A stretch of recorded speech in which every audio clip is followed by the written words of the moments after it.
could be your hero, but I can't get out of bed. There's too much in my head. I could be more faithful, but I fail at that habit. So I run around instead. I wanna be good to myself, love hard to breathe more, drink less. I wanna be seen at my best, sleep more, be nice a lot less. All I need is 21 days and I'm fine. January 1, I'ma still need more time. Every single year, yeah, it never fails, I try. But maybe I don't ever wanna put down this life. I could be your best friend, but I can't pick up my phone. Let it ring cause no one's home. I'm always judging and degrading. I should stop all that, I'm sure, but I'm just too insecure. I wanna be good to myself, love hard to breathe more, drink less. I wanna be seen at my best, sleep more, be nice a lot less. All I need is 21 days and I'm fine. January 1, I'ma still need more time. Every single year, yeah, it never fails, I try. But maybe I don't ever wanna put down this life. All I need is 21 days and I'm fine. January 1, I'ma still need more time. Every single year, yeah, it never fails, I try. But maybe I don't ever wanna put down this life.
Memorized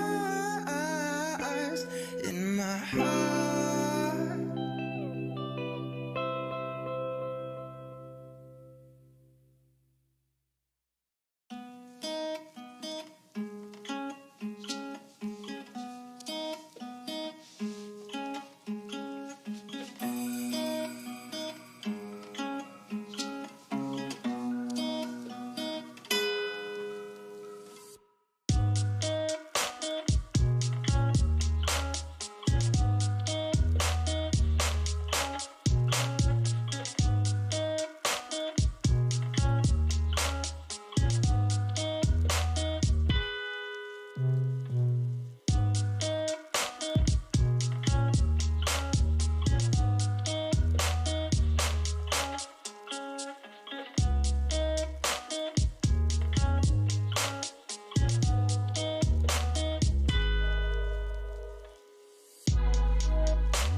hello there, hello there, hello there.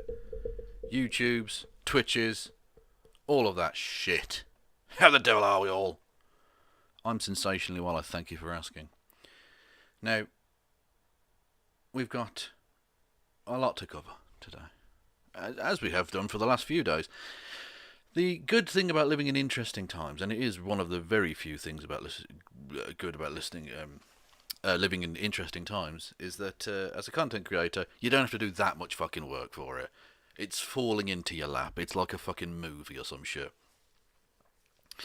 Those images, by the way, thank you to NeoNormieCat on Twitter, who put that's my Twitter profile picture in the middle, and put it through the weird cartoonified face picture, Instagram, I think, maybe, I don't know, thing, and that's what came out. And I think we can all agree, cursed images, very cursed images. Anyway, yes, interesting times.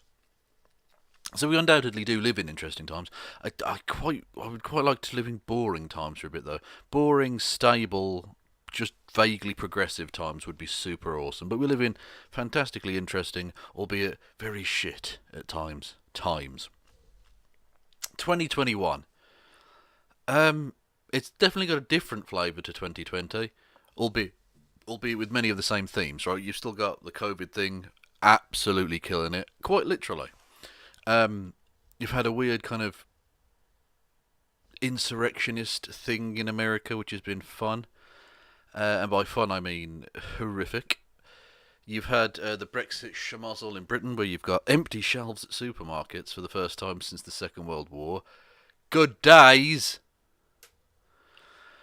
Yeah, it's just phenomenally unpleasant in a number of ways. But as with all yin and yang of life, and I'm not by any means a person who believes in that kind of spiritualism, but just for the sake of fucking nonsense, let's go with it.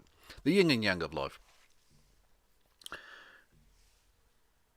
You get positives and you get negatives, right? I don't believe in for every action there's an equal and opposite reaction in a societal sense. Although apparently in science it's a thing. Whatevs. I'm not a scientist. I am a lover.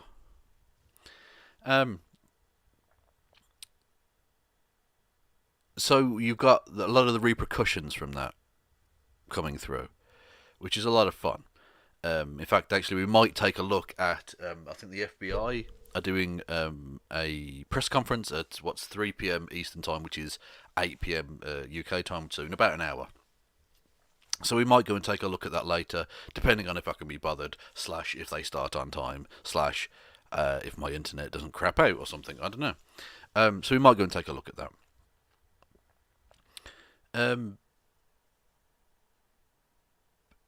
The UK is clearly the EU is clearly insane. No, right, okay. The Brexit thing, right? I am pro-Europe, but not necessarily pro-EU. I took the stance that it was probably best for Britain to remain in the EU for a number of reasons. Not because I like them; they're neoliberal, capitalist dickheads all the same. But the situation in Britain would be made worse by leaving. And I've been proven so far very much correct. But whatever. I'm not here to stand for the European Union. Certainly not. Regardless, though. We've got the first couple of stories that we're going to be taking a look at today involve death. Now, the first story in particular that we're going to be dealing with involves two deaths. Both the death of a person and the death of a fantastic story. And only one of those deaths annoyed me, and it wasn't the human one. Anyway, we had a lot of fun over the last few days following the weird insurrectionary thing. I don't know why I'm putting my earphones in, I don't really need them yet. But anyway, just in case a video plays or something. Anyway, we've had a lot of fun over the last few days since the insurrectionist thing in America a little under a week ago now. How much has happened? It feels like it was months have passed in that time, but whatever. We had a lot of fun with the guy who tased himself in the balls and died. Unfortunately, however, that wasn't quite the case. So we're going to, just for clarity's sake, we're going to go over the actual facts of the story. I don't want to put out fake news, you know. But don't worry. the terrorists themselves is still very much dead. That's not an issue with the story, okay? This terrorist is no more, okay? It has ceased to be. It bereft of life. It rests in peace, okay? It's run down the curtain and joined the choir invisible. This is an ex-terrorist. It's got beautiful plumage, though. The plumage don't enter into it, lad. I've gone too far, haven't I, with the Monty Python thing. Pining for the fjords? Anyway, focus, Kev, focus. Focus! The terrorist in question. This is from Snopes, the fact-checking website thing. Did man at Capitol riot die after... And again, I would have to question the word riot, but whatever. This is a terrorist insurrection. A riot's like a spontaneous violent reaction. Whatever. Did man at Capitol riot die after accidentally tasing himself? 4 persons died in conjunction with the Capitol riot, but some reports surrounding the deaths weren't entirely accurate. An Alabama man the claim is the Alabama man who was in attendance during the January 6, 2021 insurrection at the US Capitol suffered a heart attack after accidentally tasing himself in the testicles.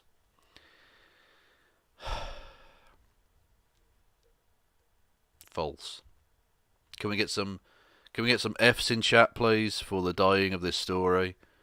Rest in peace. The story was too true to exist, unfortunately. And so often with these things, if it seems too true to be real, it almost certainly is. R.I.P. You fantastic bitch. Anyway, origin. At least 4 individuals are known to have died, blah blah blah, right? Then the heart attack because he tased himself in the bollocks. Snopes spoke to Christy Greason, spelt correctly, I'll have you know, Christy, that's how you spell it. The wife of late Kevin Greason, again, that's how you spell it. Those first names are amazing, aren't they? Who told us that there was no truth to the allegation that her husband's heart attack was the result of him accidentally tasing himself. Greason said that her husband attended the Capitol riot but never entered the building. We'll have to wait and see on that. Although it would be a little bit pointless locking him up at this point. Although I suppose technically a coffin counts as locking them up, doesn't it? But different matter. Kevin had told his wife that he was in a safe area, but then he described seeing people pushing a barrier at a nearby location. Quote, he just stopped talking, and I could hear all the people. That's when he had the heart attack, unquote, Greason told Scopes over the phone. Quote, he died instantly, unquote.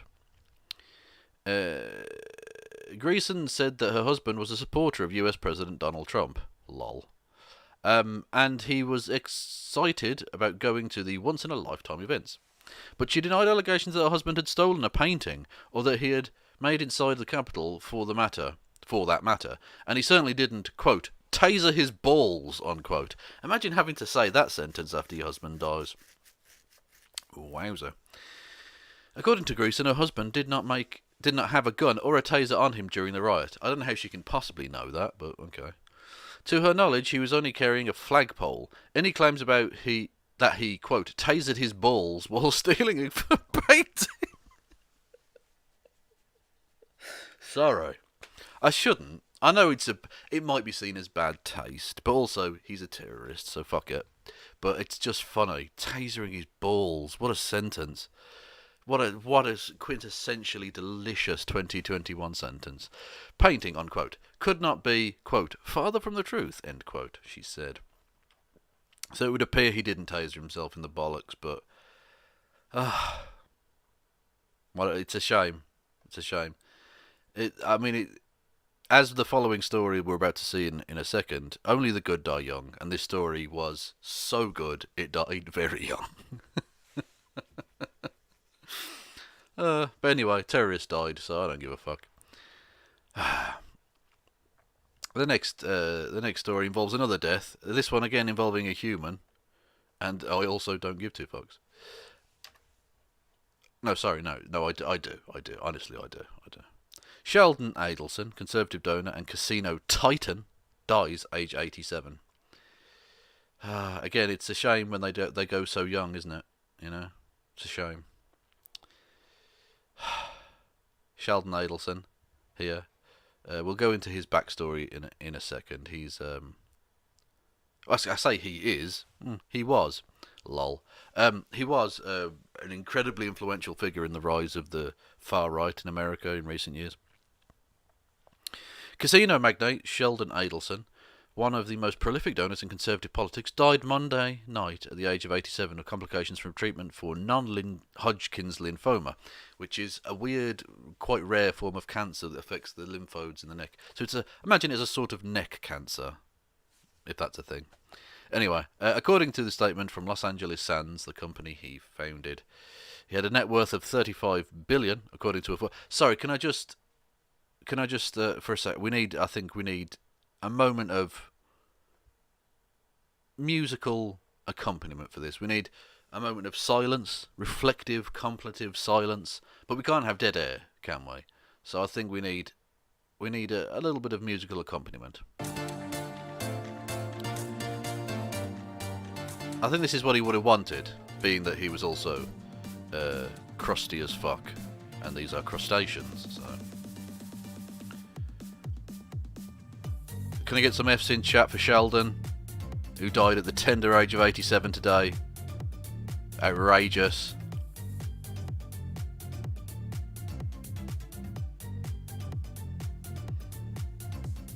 And that's enough of that before YouTube takes me down. Anyway, so...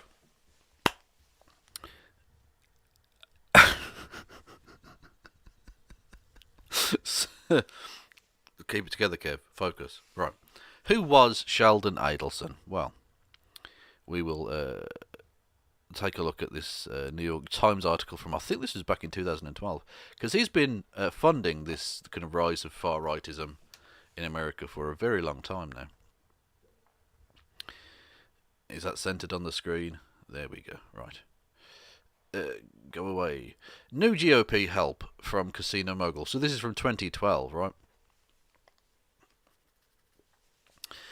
Sheldon Adelson, a wealthy casino owner, is committing to give at least an additional $10 million. Now, this is roughly the start of his thing. He's given hundreds of millions of dollars to conservatives since then.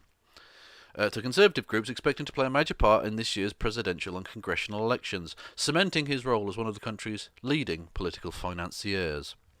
Mr. Adelson, who had already donated more than $30 million to this year to, quote, super PACs. The fact that they had to put super PACs in quote shows you that it's a few years ago.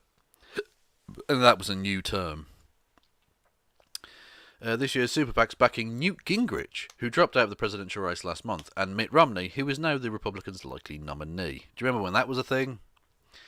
He's quickly expanding his giving to a variety of Republican-leaning organisations, including tax-exempt issue advocacy groups that are expected to spend most of the money outside money in this year's campaigns.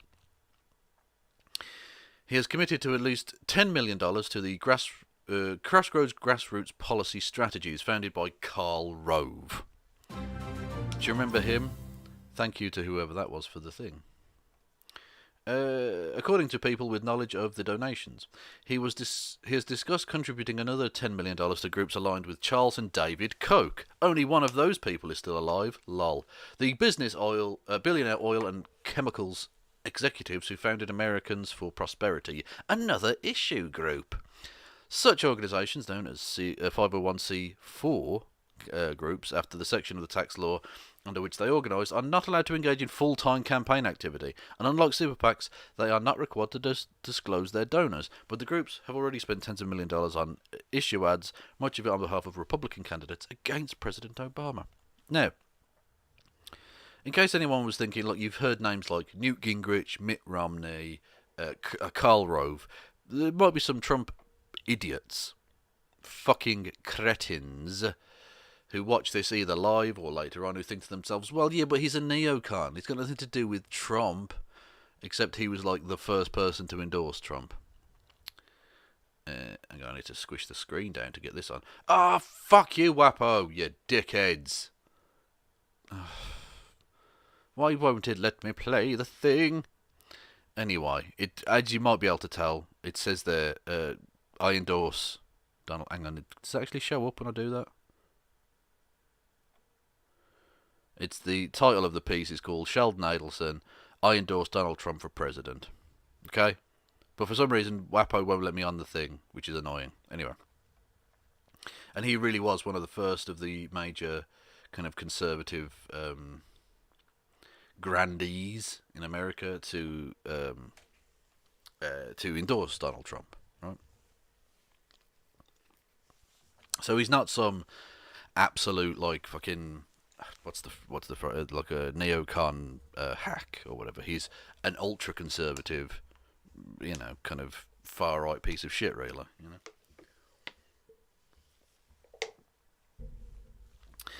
Oh, Mr. Adelson has also contributed $5 million to Young Guns, a super PAC with ties to the House Majority Leader Eric Cantor, and $5 million to Congressional Leadership Fund, another super PAC backing House Republicans. Details of the contributions were reported on Saturday by the Huffington Post. And look at this motherfucker. He looks like he's been dead since then anyway. Legal and regulatory shifts have opened new avenues for the wealthy to influence campaigns. That's after the Citizens United bullshit, which was back in the day. And spending by outside groups have more than doubled over the 2008 campaign, according to the Centre for Responsive Politics.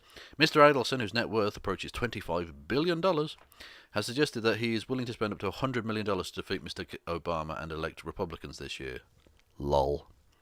He's fully committed to beating Barack Obama, said Fred S. Zeidman, a Texas energy executive and friend of Mr. Adelson's. We think $100 million. Wow, but it's a meaningless amount of money to him.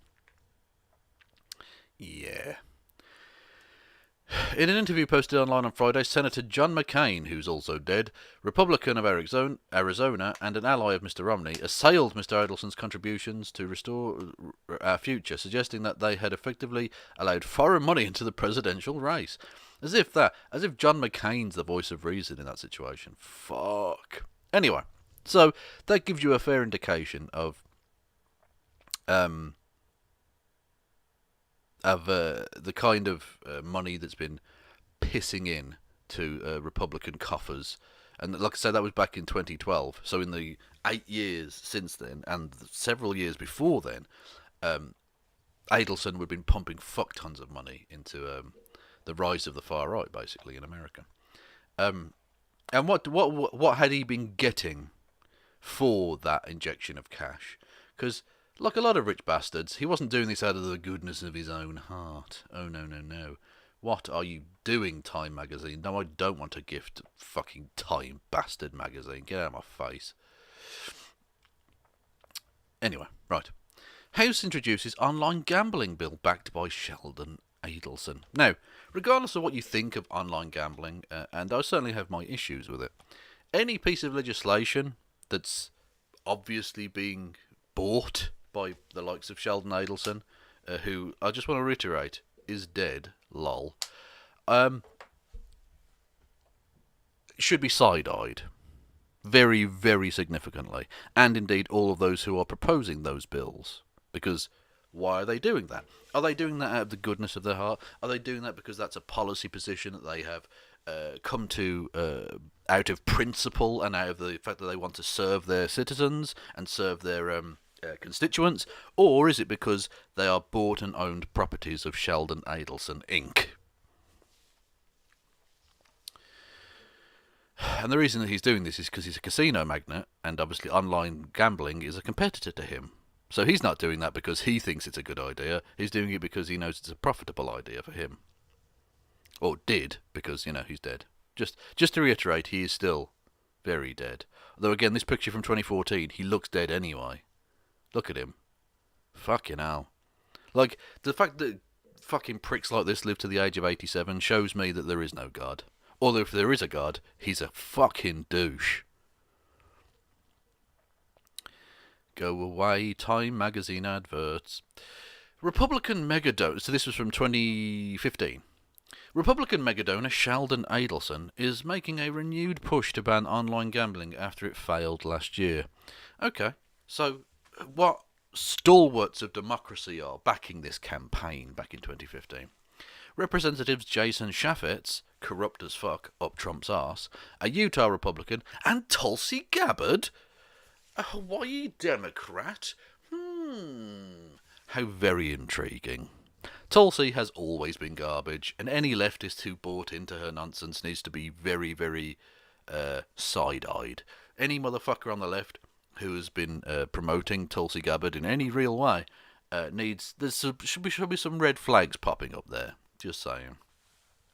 Not necessarily every single one of them is necessarily awful or anything like that, but 90% of the people I've ever seen standing for Tulsi Gabbard are fucking human-fetid shite. So yeah, Chaffetz and Gabbard, blah blah blah, reintroduced a Adelson-backed bill Wednesday, provoking another battle within the deep-pocketed gaming community, pitting Adelson's Las Vegas Sands against MGM Resorts and Caesars Entertainment, which hopes to make money online. Speaking to a handful of reporters in his Washington office, Chaffetz, again, corrupt bastard Republican, Utah, said that he supported the bill out of concern that online gambling companies are targeting children. Absolutely, Jason, I believe you. I believe you really care for the children and that you're not, like I say, a bought and paid for subsidiary of Sheldon Adelson's butthole.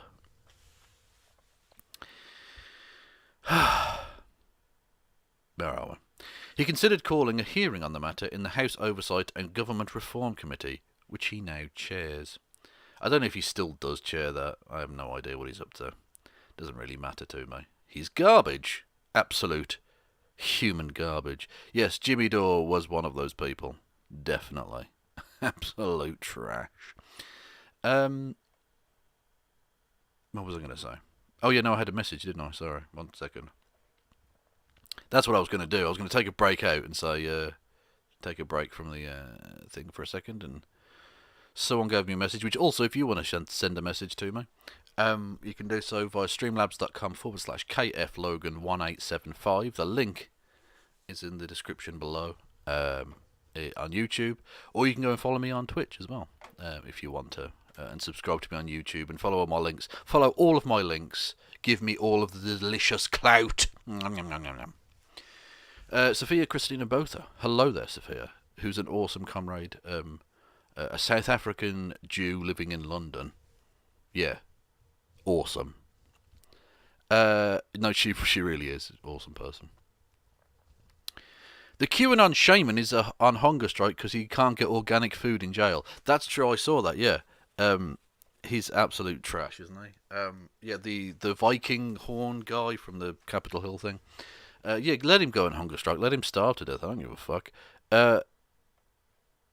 He's going on strike because he can't get hunger strike because he can't get organic food.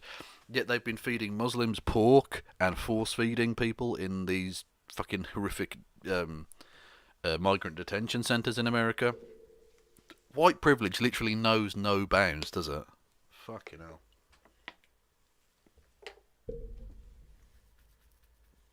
Absolutely fucking wild.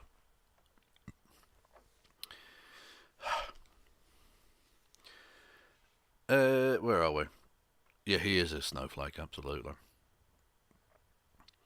So, yes, Chaffetz continues. This is so offensive and wrong, he said. When you're a 7-year-old kid and there is no physical barrier, I mean, there are physical, but what are you talking about? All you need to do is get your iPhone, that becomes a whole new world. This is the wild, wild west, he added. There are no rules, no prohibitions, no structure, no oversight, nothing. Republican Senator Lindsey Graham, another fine, upstanding member who would never be bought and paid for by Sheldon Adelson. No, that's clearly crazy talk. Whose spokesman said he will introduce the same bill in his chamber, believes the internet gambling is a, quote, nefarious activity, unquote, and should be banned. Quote, I think people in the criminal world and terrorist world could get a benefit from it, unquote, he said. Again, I'm absolutely certain that this is a genuine issue that Lindsey Graham has with online gambling. Definitely he isn't doing the bidding of his pay pig daddy, Sheldon Adelson there. No, he genuinely cares. that criminals and terrorists might benefit from it. Honest. Anyway, so yeah, that's the basic point here is oh yeah, the 6 co-sponsors of the bill included Steve King. Do you remember him? Nazi guy. Do you remember the Nazi dude? Yeah. Okay. Anyway, so that's a thing. Sheldon Adelson, absolute human trash, should be remembered only as a wet fart in the notebook of history, as a genuinely awful person who bankrolled the rise of the far right, mostly in America, but indirectly around the world, I think. I don't know about directly. I haven't looked into his financial affairs, but certainly in America. He is an awful human being, and no one should mourn his passing. Well done, Comrade Lymphoma. Anyway, moving on. Because the financial news does not end there. Everybody.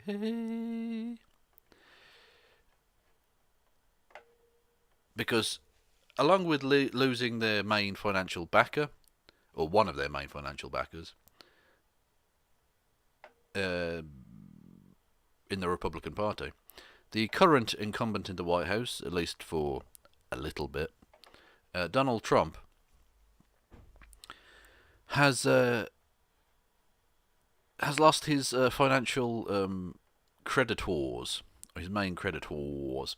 We mentioned on yesterday's show that he lost. There were several companies that had previously had ties with him, that had been like processing payments on his website and his fundraising stuff that had pulled out, and so he's going to be losing money through that. And now Deutsche Bank, which is decidedly German, as you might be able to tell from the name, have cut ties with him. Okay. Deutsche Bank Signature is another one of those companies, cutting ties with Trump after riots. Deutsche Bank has decided not to do any more business with Trump. Signature Bank closes personal accounts and calls for his resignation. Now that's quite something when banks are doing that. Now, well, man, it's clear this is a... Shut the fuck up. I don't think that banks necessarily should be calling for the resignation of presidents. It's not their fucking business to be doing that. Now, I agree with them. I think Trump should resign and should be imprisoned for the rest of his days. But I really don't think that he should be, these private entities should be making such political statements like "stay the fuck out of it." That's not a thing that they should be doing, or should be. Well, I mean, I suppose in theory they should be allowed to do it, but I'm kind of not bothered really. They just fuck off. Fuck off, you rich pricks. Like we've just seen with Sheldon Adelson. Like you don't have enough influence over the political process already. You're ultimately coming out and saying, yeah, I think they should be removed. Because if we allow for that, what's to stop them when, say, like if a socialist gets in and starts putting in financial regulations for them to start calling for that person to be removed from office, and indeed nefariously plotting to do that? You know, it's mad. Deutsche Bank and Signature Bank, two of Donald Trump's favoured lenders, are pulling away from the billionaire president. I'm going to put billionaire in quotation marks. The billionaire president in the wake of last week's deadly riot at the US Capitol. The German lender has decided not to conduct any further business with Trump and his company, said two people with knowledge of the matter.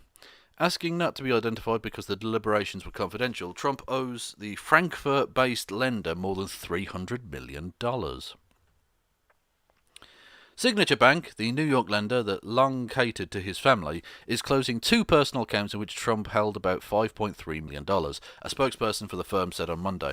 It's also calling for the president to step aside before his term officially ends on January the 20th. Also, another thing to bear in mind with these companies is that when they're doing this, they're not doing this because they give a fuck. They're doing it because it's financially potentially profitable for them, or at least gives them some sort of PR boost or whatever, right? Companies don't give a fuck. When they talk about the values of our company, you don't fucking have values. You don't have principles, you don't have beliefs, you don't have positions. You want to make money. That's all you're there to do. That's all you care about doing. Don't fucking give me the values of Deutsche Bank or the values of Signature Bank. I don't give two fucks. You fucking, at best, amoral, if not outright immoral pieces of garbage. Anyway, but I mean, I agree with them that Trump should step aside. I just, you know what I mean? Like, I'm uncomfortable with private entities acting out like that. Look, they can close his accounts. That's fine. I don't give a fuck. Fuck him. It's funny.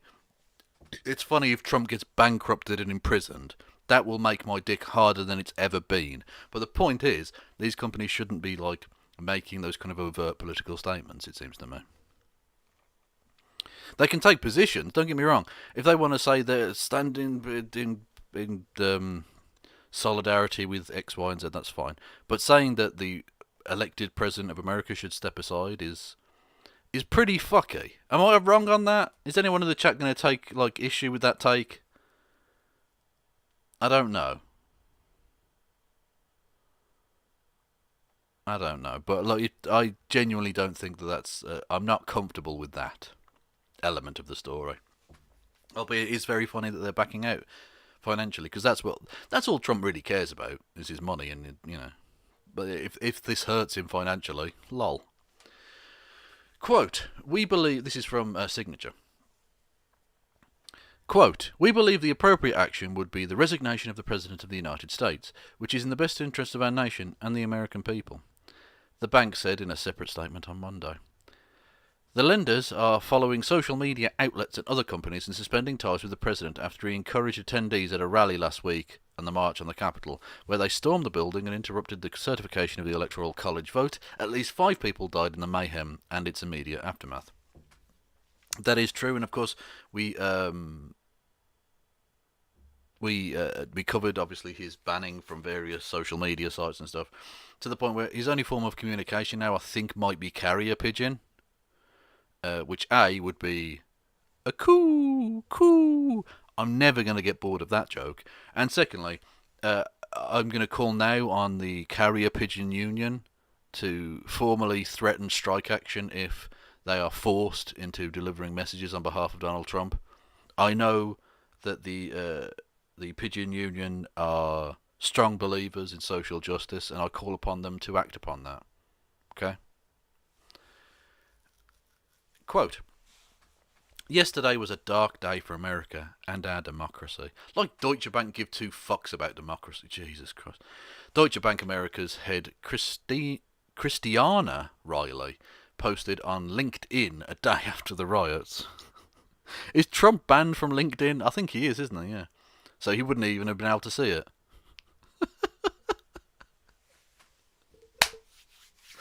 God, this week's been fun.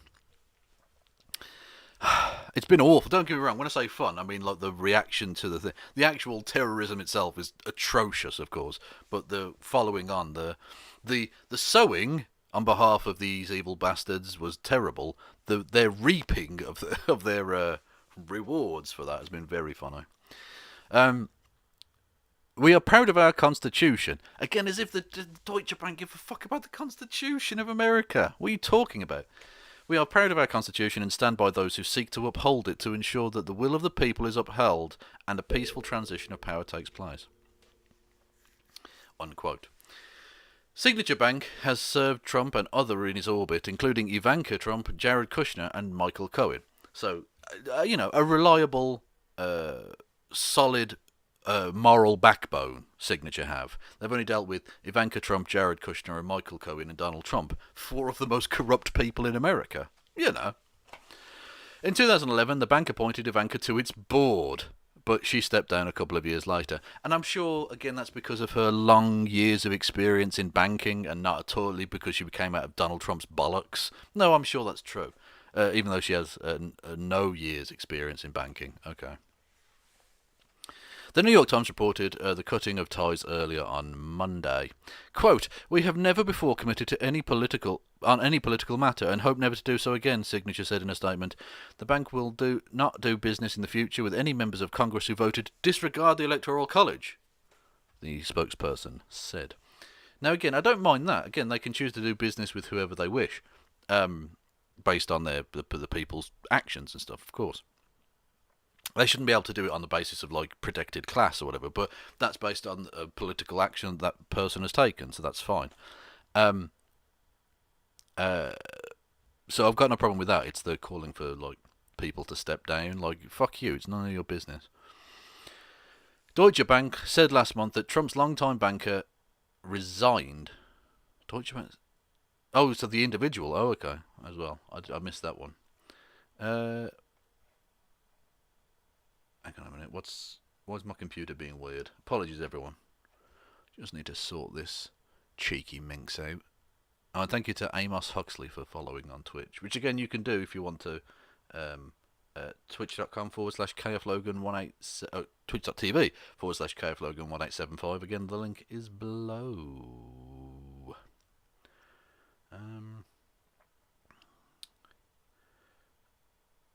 What's this? Someone send me a BBC link. Florida manatee. Oh, I did see this. Yeah, we're going to talk about this tomorrow. But yeah, someone carved Trump in the back of a manatee. But apparently it looks like it's not actually injured. It's just the moss or whatever on the back, algae on the back of the manatee. But anyway, yeah, but it's still evil. You shouldn't fucking do it, of course. I'm not, like, condoning it in any way. I'm just, in case anyone's wondering about the manatee.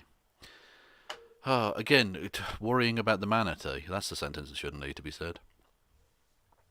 There we go.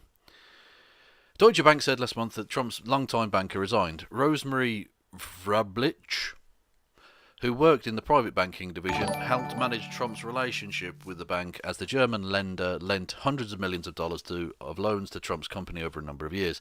That relationship subjected the lender to pressures from lawmakers and prosecutors for information during Trump's presidency. The Trump Organization currently still has 3 loans worth about $300 million outstanding with the bank. They come due in 2023 and 2024. Donald Trump's in a lot of financial trouble. Deutsche Bank has faced scrutiny over its ties to Trump throughout his presidency. It was so concerned about its exposure after the election, it considered restructuring the loans, but ultimately decided not to do new business with him during his presidency. Bloomberg has reported. Okay, so Donald Trump financially losing out. Lol.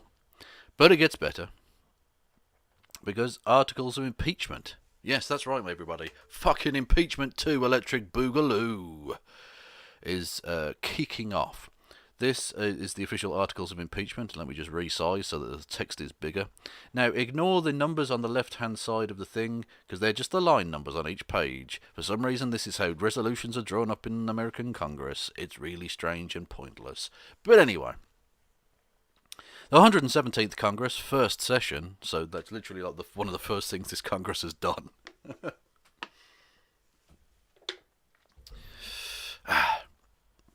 Introduced by Ceciline, supported by Ted Lieu, Raskin, Nadler, and See Attached co-sponsors. Right.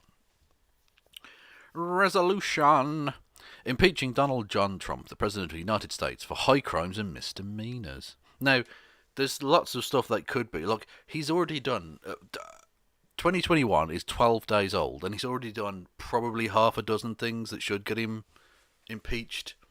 Like, he's done so many impeachable things already just this year. It's incredible. And they go through a couple of them in this. Resolved that Donald John Trump, President of the United States, is impeached for high crimes and misdemeanors, and that the following article of impeachment be exhibited to the United States Senate. Because obviously, it looks like this is definitely going to pass. They're going to vote on it tomorrow, I believe. And it'll definitely pass because you've already got 218 plus people who have said that they're going to vote for it. So, assuming they stick to their word, it gets passed very easily. And then goes to the Senate, where it probably dies, but whatever. Article of impeachment exhibited by the House of Representatives of the United States of America in the name of itself and the people of the United States of America against Donald John Trump, President of the United States of America, in maintenance and support of its impeachment against him for high crimes and misdemeanors. A lot of fluff goes on in these legal things, isn't there?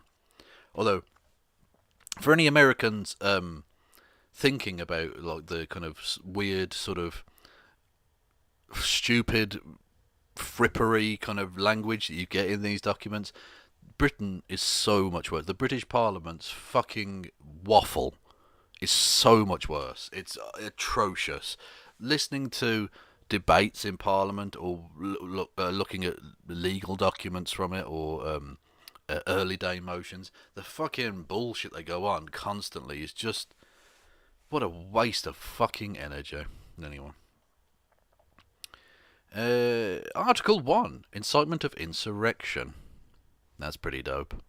Not the actual the act itself, but the fact that they're calling it that, because that's what it fucking is.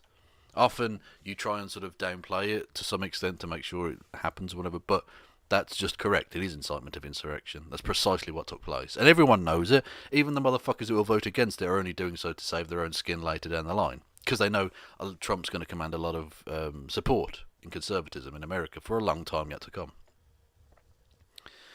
The Constitution provides the House of Representatives, quote, shall have the sole power of impeachment, unquote, and that the President, quote, shall be removed from office on impeachment for and conviction of treason, bribery, or other high crimes and misdemeanours, unquote.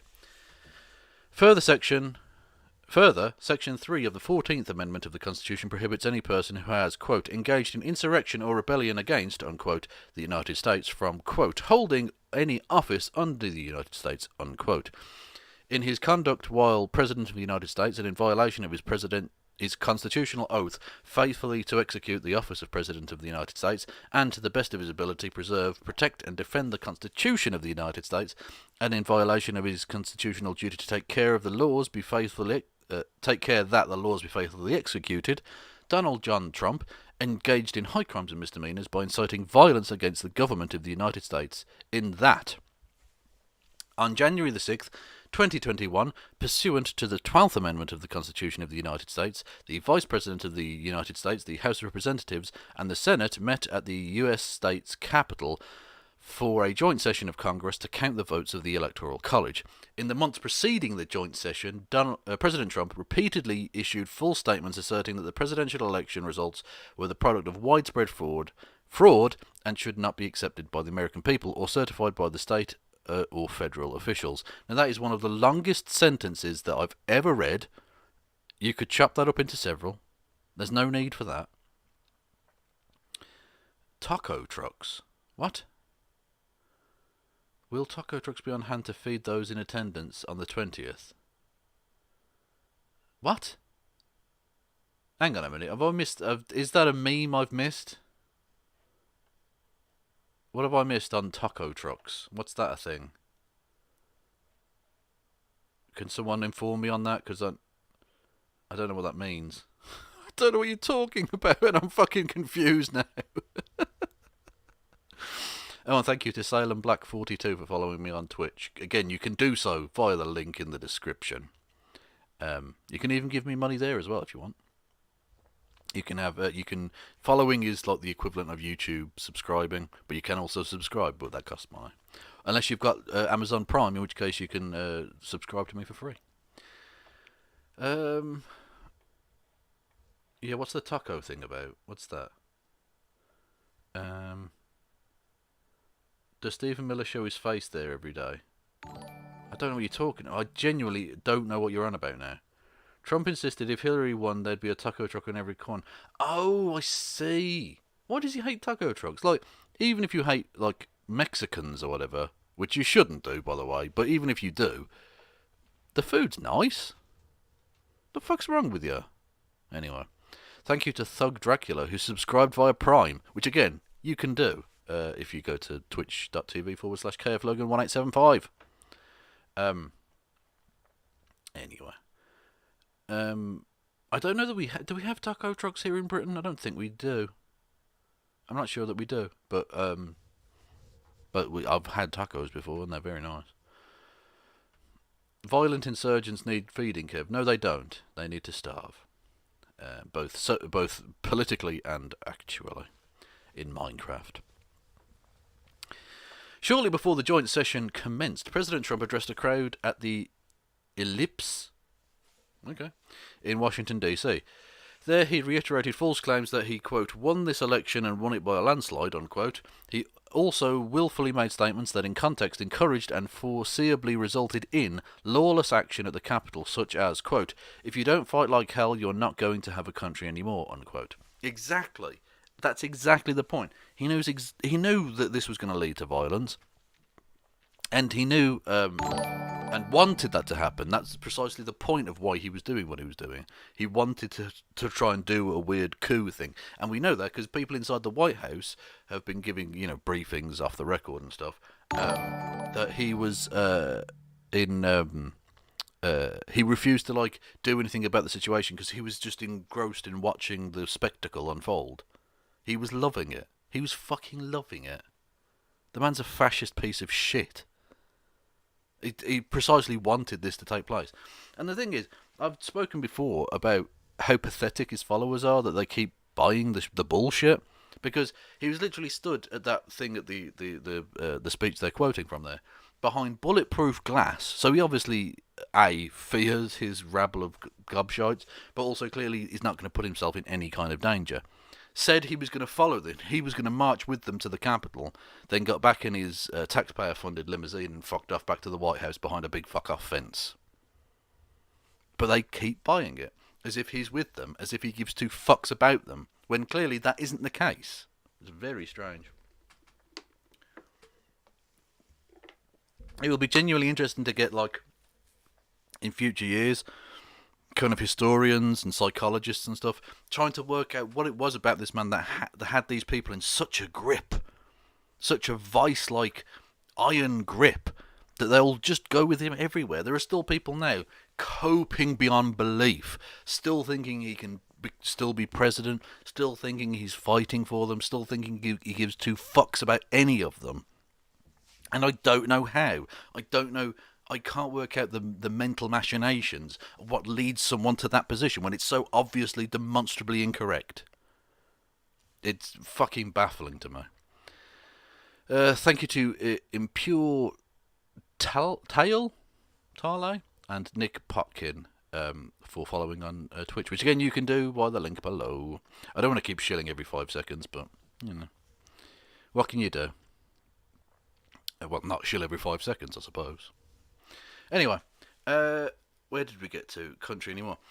Thus incited by President Trump, members of the crowd he had addressed in an attempt to, among other objectives, interfere with the joint session's solemn constitutional duty to certify the results of the 2020 presidential election, unlawfully breached and vandalised the Capitol, injured and killed law enforcement personnel, menaced members of Congress, the Vice President and congressional personnel, and engaged in other violent, deadly, destructive and seditious acts. Correct. That's precisely what took place. And again, it's pathetic of Mike Pence, who Donald Trump tried to get killed on last Wednesday. Let's not beat around the bush there. That's precisely what happened. He essentially put out a hit on his own Vice President. And he's still not invoking the 25th Amendment? The fuck is wrong with you, Pence? Grow a spine, you fucking weird, aged, fucking action man looking bastard.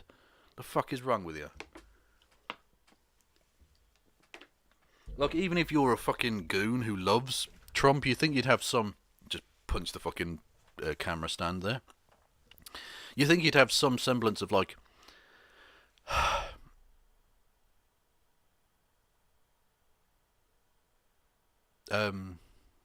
was I going to say? Some semblance of self-preservation. Some semblance of wanting to give a fuck about yourself, Kevin Logan, Trump said people looked at his speech and found nothing wrong. People. Yeah, exactly. Oh, yeah, he's pathetic, isn't he? Block my messages. What? What's this? Hang on. The option isn't... Hang on. Can you put a fellow mod in timeout? Can you try it on me? Just curious. Oh, sorry. I was about to say, who's... I thought there was, was there a mod trying to be a dickhead and stuff? I was thinking to myself, oh my god, am I going to have to block one of my own mods? That's bad. But anyway, no. I can block you, but I'm not gonna, because that would be pointless. I mean, unless you really want me to. Then we can get weird with it. Anyway, shut up, Kev. I need to focus. Come on. President Trump's conduct on January the 6th, 2021 followed his prior efforts to subvert and obstruct the certification of the results of the 2020 presidential election. These prior efforts included a phone call on January the 2nd, 2021, during which President Trump urged the Secretary of State of Georgia, Brett Raffensperger, to find enough votes to overturn the Georgia presidential elections and threatened Secretary Raffensperger if he failed to do so. Exactly. People are forgetting, right? Think of the stuff that's happened in the last week, right? So we're on Tuesday, the 12th. 1 week ago was the Georgia election, okay? A day before that, they had the phone call released. That itself is worse than Watergate. And don't take my word for it. Take the word of was it Woodward or Bernstein? Bernstein. Carl Bernstein, who was one of the two main journalists who broke the Watergate story, who himself said that phone call alone was worse than Watergate. And since then, we've had Trump call into question again another set of elections, try to do an insurrection, further stoke that insurrection whilst it's taking place, get banned from every fucking social media platform, including like Pornhub, which does that count as a social media platform? I don't even know. What else? And then go back on his thing about the peaceful transition of power. Like, he gave that statement saying there's going to be a peaceful transition, and has subsequently said that he regrets doing so. There's so much that's taken place that he can be impeached for, and should be fucking impeached for. My God, what a piece of garbage. Unbelievable. So, continuing. There isn't much left now. There's just literally 2 more paragraphs. In all this, President Trump gravely endangered the security of the United States and its institutions of government. He threatened the integrity of the democratic system, interfered with the peaceful transition of power, and imperiled a co-equal branch of government. He thereby betrayed his trust as president to the manifest injury of the people of the United States. Absolutely. That's a thing worth mentioning as well, is that it is a co-equal branch of government. The legislative body, which these people try to, again, let's not beat around the bush, lynch. They were going there to murder people, to take hostages, and to murder. If they'd got in there and got hold of AOC, or indeed, actually, even Mike Pence, for fuck's sake, but if they got hold of any actual leftists like AOC or Premier Jayapal, who, by the way, has got COVID because Republicans are fucking dickheads, so on and so forth, any of the members of the Squad or the Progressive Caucus, there would have been an absolute fucking massacre. There would have been blood soaking the carpet of those rooms. And that's, like I say, a co-equal branch of government. But Donald Trump doesn't give a fuck. He wanted those people dead. He wanted to do a coup. And let's not forget also that a lot of Republicans waited to see whether the coup won before they came out and said that this action was bad. Those fuckers need to be dealt with too. Wherefore, because apparently we're in the 19th century, wherefore Donald John Trump, by such conduct, has demonstrated that he will remain a threat to national security, democracy and the Constitution if allowed to remain in office, and has acted in a manner grossly incompatible with self-governance and the rule of law. Donald John Trump thus warrants impeachment and trial, removal from office and disqualification to hold and enjoy any office of honour, trust or profit under the United States. True. Very true. I don't know that anyone can disagree with this. I'd be fascinated to see if anyone can actually give any kind of legitimate answer. I will watch... I'll be watching, I don't know if I'll be watching it live or whatever, on stream with Christy maybe tomorrow, I don't know. But I will be watching much of the debate/vote on this resolution tomorrow. And I'll be interested to see if anyone can come up with hi Javi, by the way, hello. I should say hi to people more, in there, especially a lot of the regulars, Haruka and Mark Roth and all those people that I can see there. Hello everyone. What was I going to say? Yeah, I'd be interested to see if any of these motherfuckers can actually come up with any kind of good defence. Because you know the usual bullshit they're going to say. They're going to do the lies that it was Antifa. They're going to do all of that fucking dumb shit, right? They're going to do the usual kind of smearing and deflection tactics. Can any of these motherfuckers actually come up with anything that actually substantially rebuts any of the points made in that document? Oh, good riff of the beard. Lovely stuff. Sorry. Yeah, so there's that. Anyway, I also wanted to take a look at there was what do you call it? Oh, what's her name? I've forgotten her fucking name.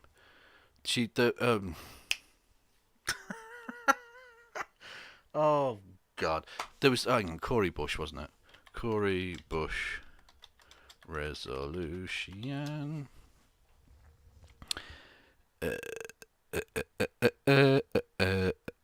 I introduced. Here we go. Resolution 25.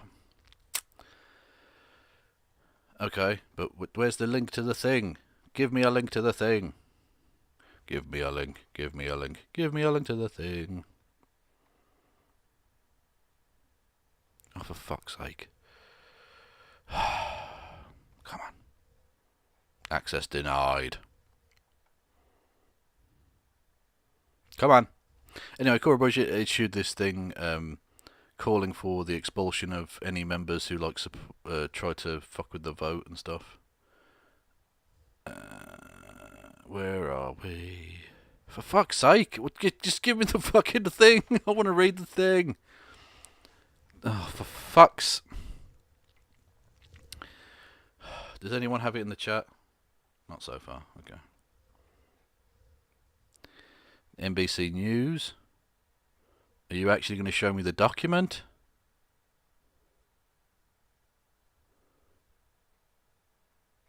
Right, but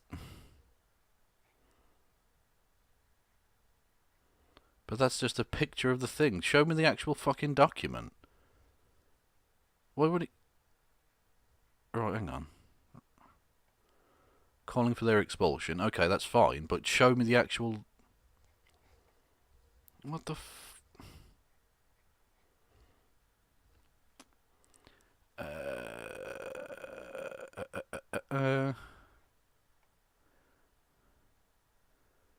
Oh, for fuck's sake. I can't find it anywhere. That's really annoying. Ah, there we go. Someone's got it in the chat. 1 second. Apologies, everyone. I should have looked this up before. I thought it'd be really easy to fucking find, though. Why can't I find it? It's very strange. Here we go. Fuck's sake. What an absolute fucking nightmare. There we go. Hang on. There we go. Fucking magic. Thank you to whoever the fuck that was in chat who sent me that.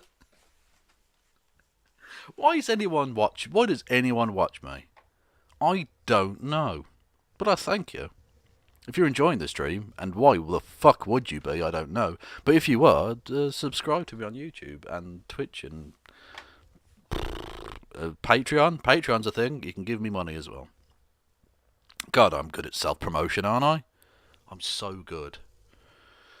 House resolution, here we go. First 117th Congress, first session. Directing the Commission on Ethics to investigate and issue a report on whether any and all actions taken by members in the 117th Congress who sought to overturn the 2020 presidential election violated their oath of office to uphold the Constitution or rules of the House of Representatives and should face sanction, including removal from the House of Representatives. Resolution. Directing the Committee on Ethics to investigate and issue... Oh, we've already read that fucking stanza. Whereas nearly 160 million people, or 2/3 of the United States voting population, voted in the November 2020 presidential elections, electing President-elect Joseph Robinette Biden Jr. and Vice President Kamala Harris. Why doesn't she get a middle initial? That's outrageous. What's her middle name?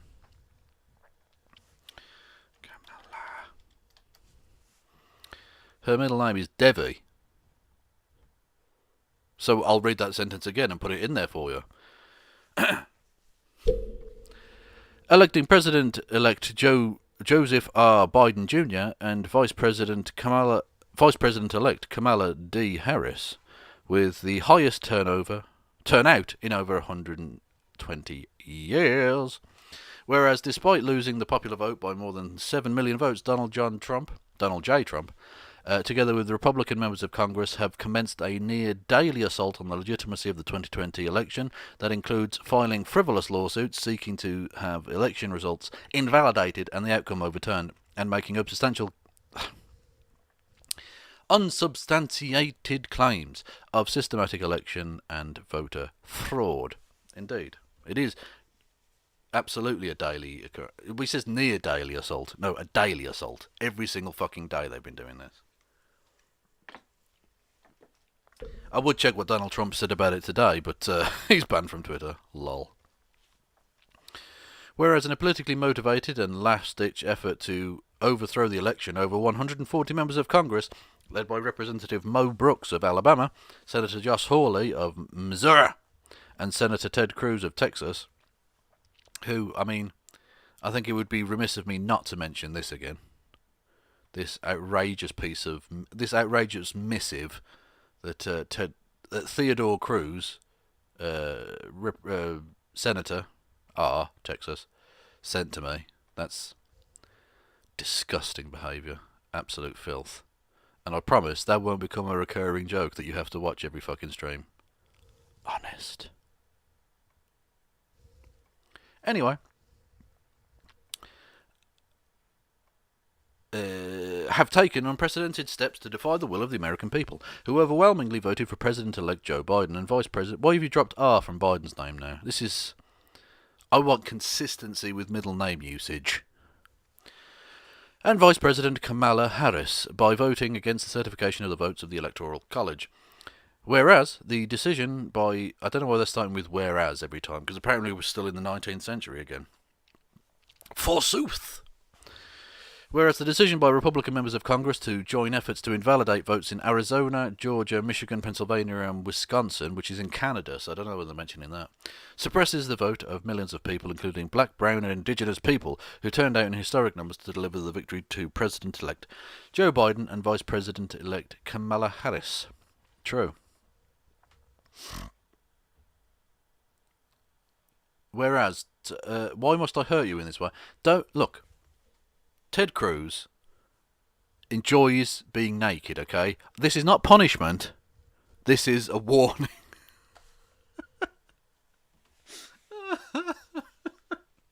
I spent part of my afternoon yesterday making that image.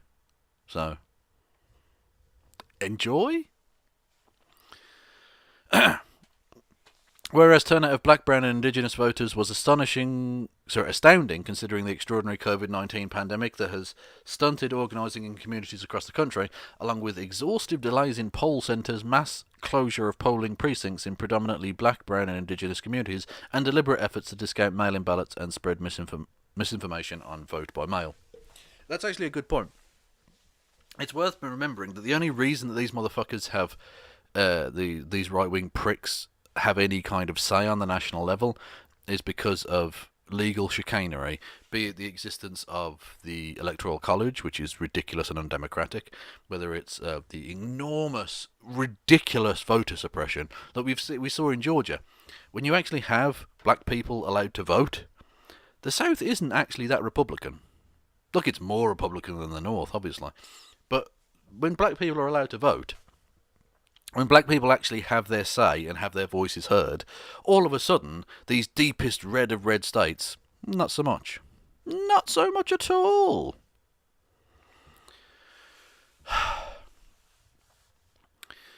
Forsooth, wherefore, whereas, refusing to concede the outcome of the 2020 presidential election and raising baseless allegations of fraud in states in which black, brown and indigenous people... Okay, we get it, black, brown and indigenous people...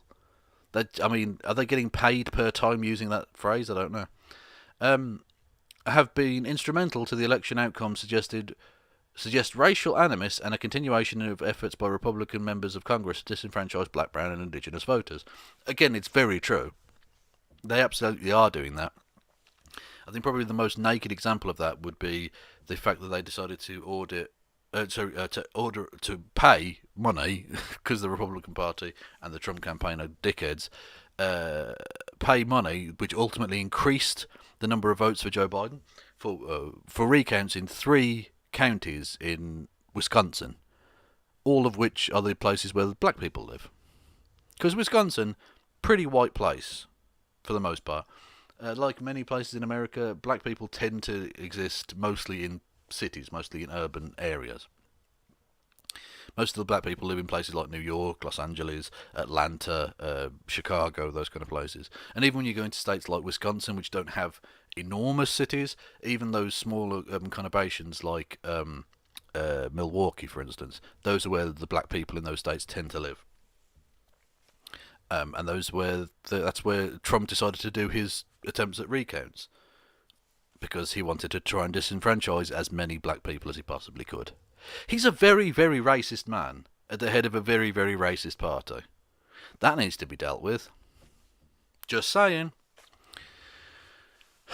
Whereas senseless attacks on the results of the 2020 presidential election that seek to question the credibility and will of black, brown and indigenous voters betrays the text and spirit of the Constitution of the United States, which each member swears to support and defend, and violates the rules of the House of Representatives, which explicitly forbid members from committing unbecoming acts that reflect poorly on our chamber. Whereas Section 3 of the 14th Amendment of the Constitution posits that no individual can serve in the House of Representatives who has engaged in disloyal or seditious acts against the United States. Which is interesting, because loads of people who had already done that did serve after the Civil War, for instance. The Vice President of the Confederate States of America took up his seat as, was he Senator or Congress or House member? I can't remember. But his old seat after the Civil War, and after his state had been readmitted to the Union properly.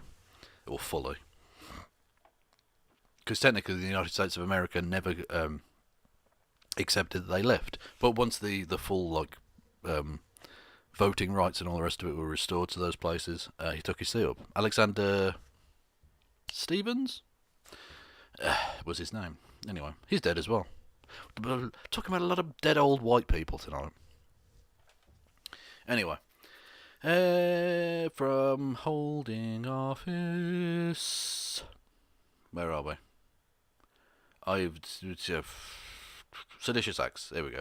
Saying, quote, no person shall be a senator or representative in Congress or elector of the president and vice president or hold any office, civil or military, under the United States or under any state who, having previously taken an oath as a member of Congress or as an officer of the United States or as a member of any state legislature or as an executive or judicial officer of any state to support the Constitution of the United States, shall have engaged in insurrection or rebellion against the same, or given aid or comfort to the enemies thereof. Which, again, Ted Cruz did not literally engage in the insurrection, but he definitely has given aid and comfort to the enemies thereof, or to the people who did it, so the enemies of the United States. And then there's, can I be bothered with all of these fucking rules and shit at the bottom here? I don't know. I don't think I can. Anyway, you get the basic gist, right? That's what they're trying to do. Now, will it actually work? Will they be able to get rid of any of these fuckers? I certainly hope so. I think there are certain ones that definitely are, but you know. I think I found it. FBI about to make... Yeah, exactly, yeah. Should we go over to the FBI thing? Does anyone have a link to that? I don't know. That's articles of impeachment. Hang on. FBI announcement. Because that could be quite big, couldn't it? No, hang on.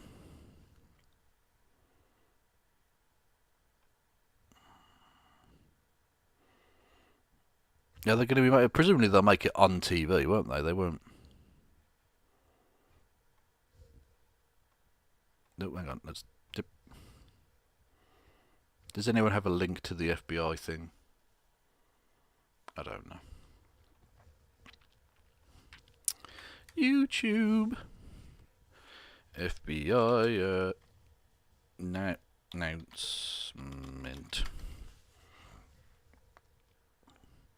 That's 2 months ago. That's not any good. Live from today. No? Okay, well, let's go to C-SPAN. Oh no, they'll have the fucking thing, won't they? Well, actually, are they live at all at the moment? No, they're not. Okay. CNN.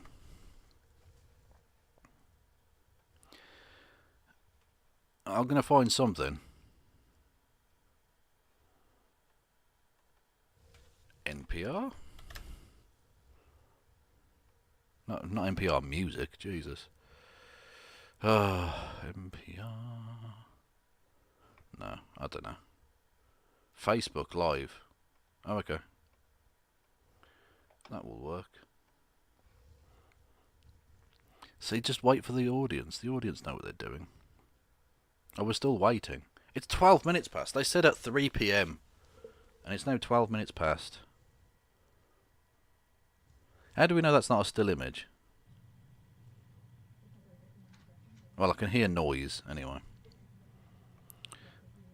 Hang on, I need to put that on the fucking screen, Kev. Otherwise people can't fucking see what you're talking about, you dopey bastard.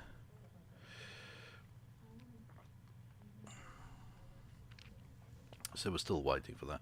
Hide that nonsense. Don't need to be seeing the weird chat people. Because this could be quite interesting, because I think we're going to see, as time progresses, I don't know about this necessary announcement, this could be really fucking boring. Who knows? Alright, let's have the operator open the line. Hands up if you wish. After asking the chat for help, Kev would check the chat. Okay. Okay, calm yourself. Yeah, about that. Probably be a little less. Jesus. Some Okay. people. You want me to join you into the main conference now? Yes. Okay. All right. When I do so, you're going to hear the hold music. When you hear hold music, please note What? the line is live.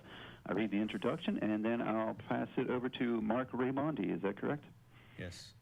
Okay. And, Okay. And can you please let the callers know how to queue up so we can get the queue started? What are we before listening to? we Is this start Hot the Mic? question, so we don't have that pause. Yep. This not sounds a like Hot problem. Mic to me. Melissa already talked to me about that. I wonder if they're going to say anything phenomenally I'll join that in. racist. I'll put it Probably. in my introduction. I All imagine. right, thank you. Just let me know when we're ready. All right. Joining you in right now. Good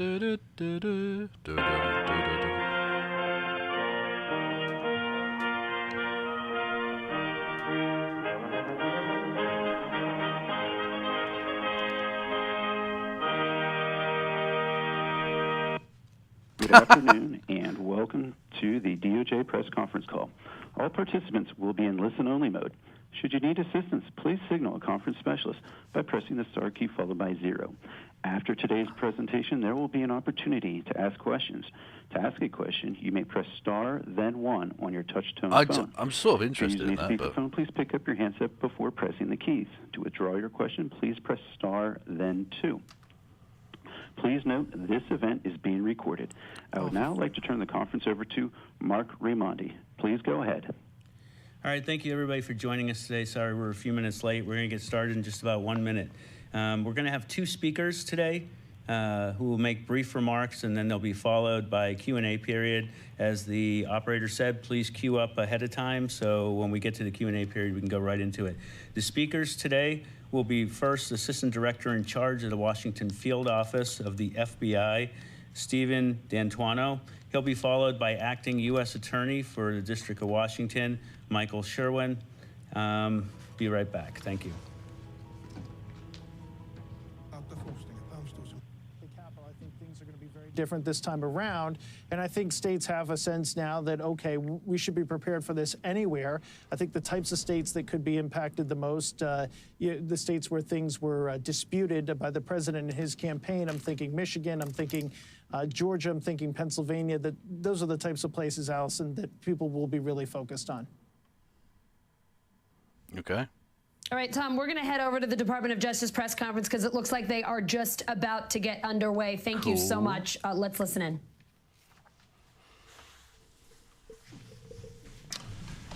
Good afternoon. Oi, I'm oi. Stephen D'Antuono, Assistant Director in charge of the Washington Field Office of the FBI. and I'm here to provide a quick update on the FBI's activities since the violence and destruction at the Capitol last week. Okay. The FBI is quite familiar with large-scale, complex, and fast-moving investigations. Whoop, whoop. We are up to the challenge. As Director Wray says, the FBI does not do easy. To be clear, the brutality the American people watched with shock and disbelief on the 6th will not be tolerated by the FBI. The men and women of the FBI will leave no stone unturned in this investigation. Okay. Since these events, the FBI has worked hand in hand with the United States Attorney's Office and our law enforcement partners here in D.C. and across the country to arrest and charge multiple individuals who took part in the destruction. In 6 days, we have opened over 160 case files, and that's just the tip of the iceberg. Okay. The significance of this investigation is not lost on us. This is a 24/7, full-bore, extensive operation into what happened that day. We cannot do our job without the help of the American people. Since our call for tips, videos, and pictures, we have received more than 100,000 pieces of digital media, which is absolutely fantastic. And we are scouring every one for investigative and intelligence leads. We continue to ask for more. I do hope Bates If you have Alaska's in information, jail. contact 1-800-CALL-FBI or submit photos and videos Call 0800 to Mix-a-Lot. FBI.gov/US Capitol, and that's Capitol with an O. I want to stress that the FBI has a long memory and a broad reach. Agents and our partners are on the streets investigating leads not only here in the D.C. area, but also across the country through the FBI's 56 field offices. So even, like I've said before, even if you've left D.C., agents from our local field offices will be knocking on your door And Nick if Fuentes we find needs to out be that you were arrested part too, of the as criminal well. activity at the Capitol. But before we do this is your opportunity to come forward, as several individuals who were involved in Wednesday's riots have done, to volunteer about their participation. In the weeks leading up to the January 6th rally, the FBI worked internally with every FBI field office to ensure that we were looking for any intelligence that may have developed about potential violence during the rally on January 6th. We developed some intelligence that a number of individuals were planning to travel to the D.C. area with intentions to cause violence. We immediately shared that information, and action was taken, as demonstrated by the arrest of Enrique Tarrio by the Metropolitan Police Department the night before the rally. Fucking Proud Boy cunt. Other individuals were identified in other parts of the country, and their travel subsequently disrupted. The FBI receives enormous amounts of information and intelligence, and our job is to determine the credibility and viability of it under the laws and policies that govern FBI investigations. We have to separate the aspirational from the intentional and determine which of the individuals saying despicable things on the internet are just practicing keyboard bravado or they actually have the intent to do harm. In the latter, we work diligently to identify them and prevent them from doing so. As offensive as a statement can be, the FBI cannot open an investigation without a threat of violence or alleged criminal activity. However, when that language does turn to a call of violence or criminal activity, the FBI is able to undertake investigative action. And in this case, we had no indication information was linked to any specific person, but this is a matter of an online discussion. This information was immediately disseminated through a written product and briefed through our command post operations to all levels of law enforcement. Part and parcel of our investigation into violent actors is the fact that we continue to gather intelligence that will aid in our ability to disrupt possible future violent activity. Suffice it to say, we are leveraging our relationships with federal, state, and local law enforcement partners, using our tools the FBI are going to cover their asses to find and bring everyone involved in last week's criminal activity to justice. I'm now going to turn over to Acting U.S. Attorney Michael Sherman. All right, thank you, Steve. I think I mentioned this before a few days ago that just to begin, I think the scope and scale of this investigation in these cases are really unprecedented, not only in FBI history, but probably DOJ history, in which essentially the Capitol grounds outside and inside are essentially a crime scene. And a scale in which we have literally thousands of potential witnesses and a scenario in which we're going to have, I believe, hundreds of criminal cases, both filed with our local courts, the Superior Court, and through the federal court system. So just to frame things, the enormity of this investigation is going to take a lot of work and a lot of effort, and this is not going to be solved overnight. It's not going to be solved within the coming weeks. It's not going to be solved within the coming months. This is going to be a long-term investigation, and rest assured, the Bureau, the Department of Justice, all the U.S. attorneys across the United States that are assisting in these investigations, everyone is in for the long haul. So I didn't even listen to a word he said. That being said, let's turn to the numbers that Steve referenced. And the numbers are going to geometrically increase. So as we sit here now, literally days after this event happened, we have already opened 170, more than 170 subject files, meaning these individuals have been identified as potential persons that committed crimes on the Capitol grounds, inside and outside. So of those 170 cases that have already been opened, and I anticipate that's going to grow to the hundreds in the next coming weeks, we've already charged over 70 cases. And again, that number, I suspect, is going to grow into the hundreds.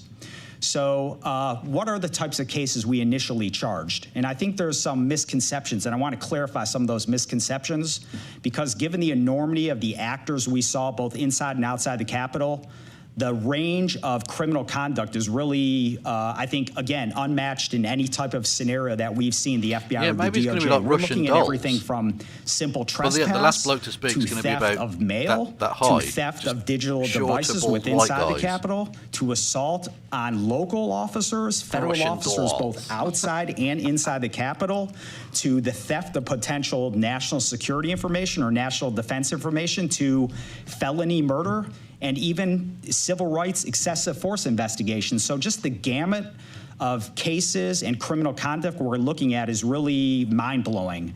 And that has really put an enormous amount of work on the plate of the FBI and field office throughout the entire United States. So let's look at those initial cases. And again, I want to clarify some misconceptions. When criminal conduct occurs, we try to obviously charge people as soon as possible. So the way, looking just at the federal system, we'll try to do that via criminal complaint. So when these actors left the Capitol, these individuals, these defendants, obviously the impetus, the marching orders by federal law enforcement was to find, fix, and charge these individuals as fast as possible. So the prosecutors from the D.C. U.S. Attorney's Office, we looked for the most simple charge we could file as quick as possible. So therefore, the initial charges filed in these cases, a lot of them were misdemeanors. They were trespass cases. However, I mentioned those cases were opened on those initial charges. We also had I mentioned that on the thing charges. that's the we also had you don't have to actually charge them for the full thing. You just charge them with the minor thing, so you can arrest them, and then upon investigation, you can then charge them with the higher crimes. This is only the beginning. So after these criminal charges are filed via criminal complaints, that allows law enforcement across the United States to arrest people from Dallas to Arkansas to Nashville to Cleveland to Jacksonville. That's what's happened over the past several days. It's really quite incredible. Now, after those charges are filed, then we have the ability to then indict these individuals on more significant charges, and that's exactly what has happened. For example, yesterday, again, only days after this event happened, we had the grand jury in the District of Columbia up.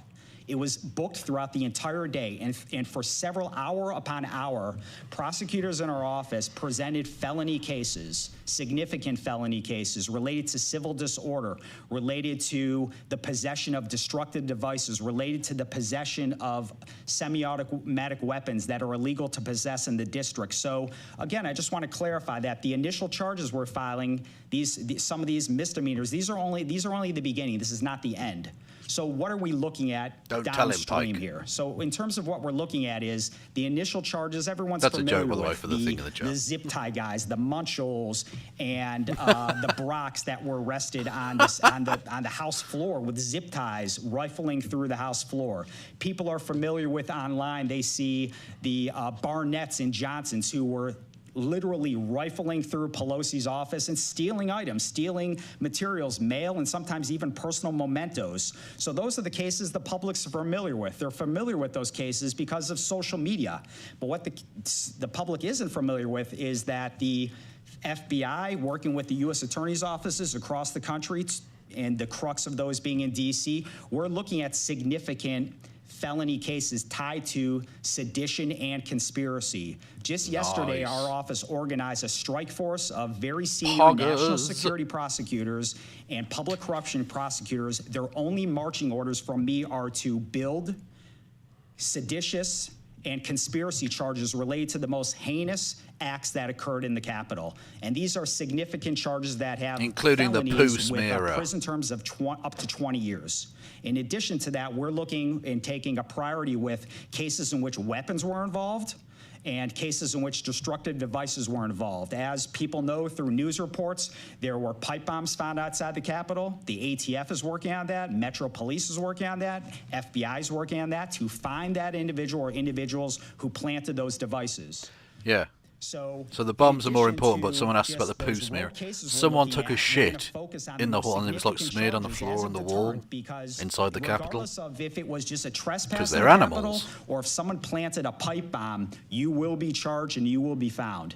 In addition to that, we've also focused on an emphasis on assaults and batteries on police officers, both federal officers and local MPD officers that were assaulted. And as the days go on, there's going to be more social media, and people will recognize that in some instances, MPD and Capitol Police were in open-handed combat with some of these persons inside the Capitol, where tear gas was used on the Capitol Police and federal officers, and they were also used against some of these rioters. So the picture is going to build. I think there's a lot of misconceptions about what happened within the Capitol, and it's going to come into laser focus, I think, over the next weeks and days. And I think people are going to be shocked with some of the egregious conduct that happened within the Capitol.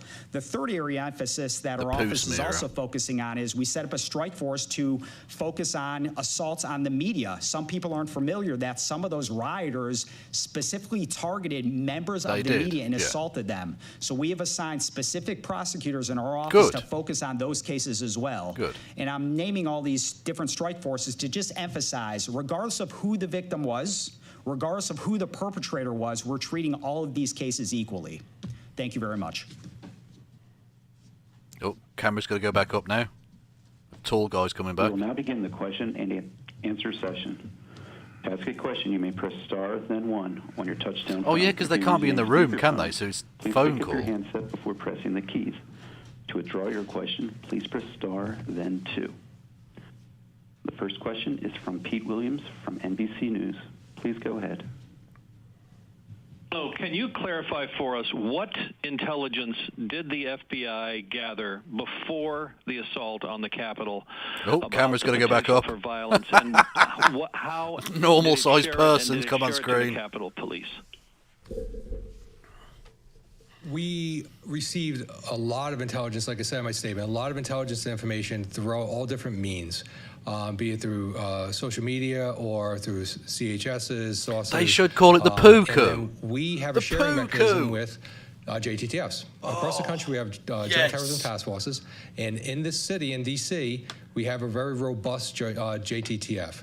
And in that, we have Capitol Police. Yes, Phoenix, and you're an awesome short person. And all the other federal law enforcement partners. We shared intelligence through the JTTF model, and we also shared it through our command post structure, and then also through other means of they have access to our information readily available because they have access to our systems. So all that information was shared with our partners, and then we went from there. Night of 1,000 turds. The next question is from Evan Perez from The Night of the Long Shites. Please go ahead. That works. Wondering if you could tell us perhaps if you found any indication so far to indicate that there was some level of planning and coordination for these people to go into the Capitol and carry out this attack rather than just a spontaneous mob that got out of control. And then secondly, if you could, at least Senator Schumer has talked about the possibility that some people might be put on the no-fly list. Of these 170 case subject files that you've already opened, can you tell us whether you've added any of those people to a no-fly list as a result of what happened?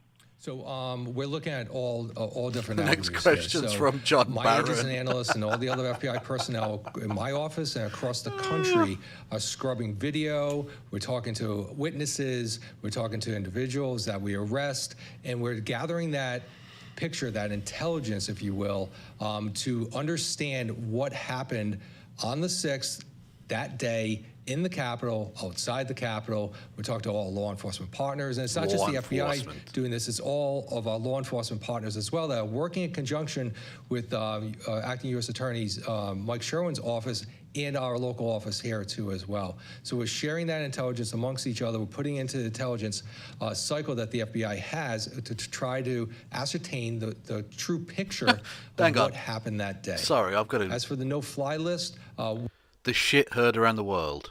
That we possibly can use within the FBI, and that's something that we are actively looking at. The next question is from Catherine Herridge from CBS News. Please go ahead.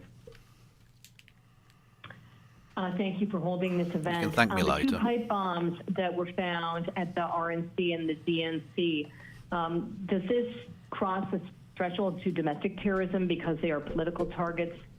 And do you think this was designed to either pull first responders away from the scene as the Capitol was breached, or an effort to maim lawmakers as they evacuated? So I'll try to address that question for you the best I can. So yes, those 2 pipe bombs that were found both outside the RNC and the DNC offices near the Capitol grounds. And look, to begin, they were real devices. They had explosive igniters.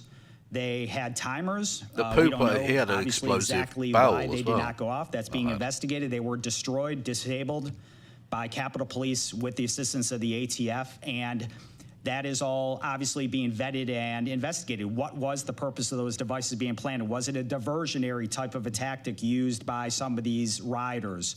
Was it something, or did it have some other type of nefarious purpose? So that is what the ATF, the FBI, MPD are looking at as we speak right now. Schitt's Creek. And looking for those persons that planted those devices. In terms of the conduct related to planning those, pipe bombs, the mention of domestic terrorism. I've mentioned this before. I don't like this tyranny of labels saying an act is domestic terrorism. We have plenty of federal resources at our disposal, plenty of federal charges to address all of this conduct, from felony murder related to the possession and use of destructive devices to seditious conspiracy, under the federal code that has significant penalties.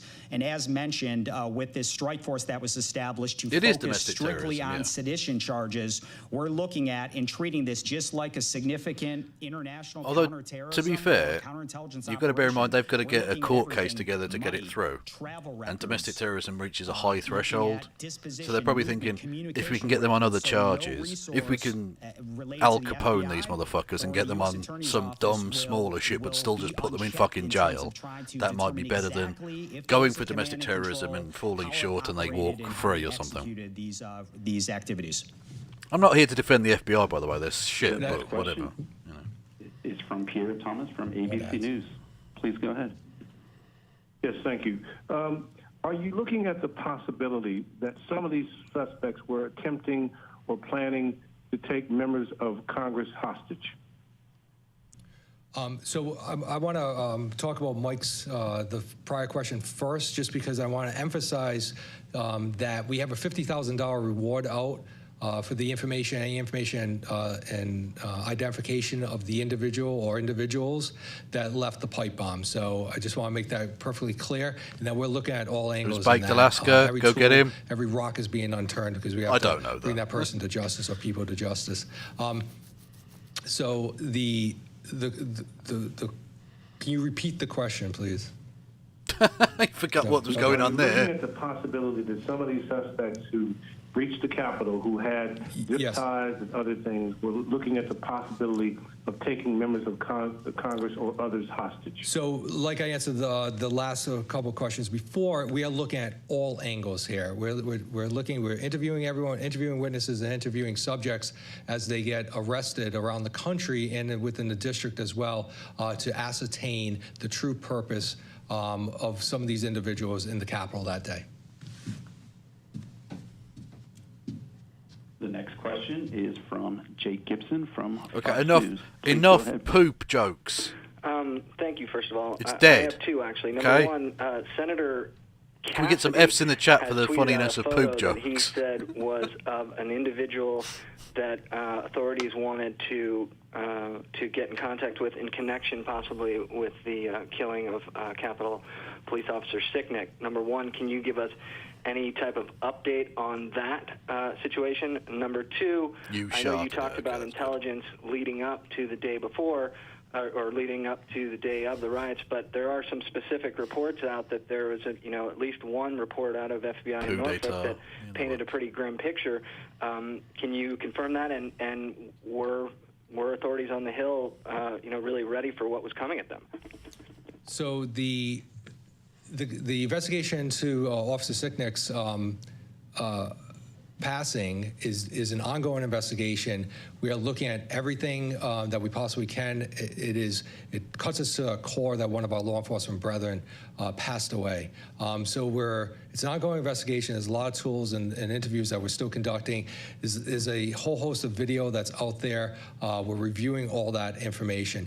As for the information that's being presented out there right now about Norfolk, that was a thread on a message board that was not attributable, was being attributable to an individual person. Like I said in my statement, we deal in specifics and facts. That information, when my office and Washington Field office received that information, we briefed that within 40 minutes to our law enforcement partners, our federal, state, and law enforcement partners that we had on our command post. It got ingested into the JTTF system and was, again, shared with all our law enforcement partners through that process that we have. And that's the action that we took on that, and that's it. A lot of arse covering as well going on here. That concludes our question and answer session, as well as the conference. Thank you for attending today's presentation. You may now disconnect. Oh, that's it. They took 3 fucking questions. Dickheads. Anyway. I wonder how much parlour there's analysing. Yeah, there's going to be a lot of parlour stuff going on, yeah. Definitely. There was a bookmarky thing, wasn't there? Yeah, this is good. So in terms of people talking about Trump pardoning people or whatever, or pardoning himself, this was just a bit of fun, which I think we can end on this point. A bit of a shorter one today, but still, nearly 2 hours. Yeah, Donald Trump being a man-baby prick to the end, which is fun. The president has been warned, David, by some of his lawyers that if he goes ahead and pardons himself, he could be more vulnerable to civil lawsuits, including from some of those injured in the Capitol riot, because a self-pardon would be seen as an admission that he did something wrong that he would need to be pardoned for. The president is angry. He has not taken that well. And I am told that he is now saying that he doesn't want to see pardons for anybody. So the attitude seems to be, if I can't get a pardon, then nobody else should get one either. God, he's a petulant little bitch, isn't he?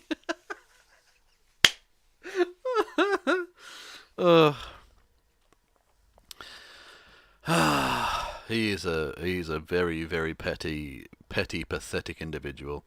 But that's just funny. On this occasion, it probably works out best. But for the future as well, right? That is very, very funny. But for the future, the power of presidential pardons needs to be vastly reformed. I would say it needs to be taken away, because I don't think there's any reasonable reason for that to take place at all. If the presidency is a co-equal branch with the judiciary, why is he able to just override it at a whim? just, I'm going to release this. But he's talking about, and I don't know if this necessarily counts towards this, but he was talking about, or people behind the scenes have been talking about him possibly pardoning Joe Exotic. You know, the Tiger King dude. Didn't he get done for murder? Like, what the fuck?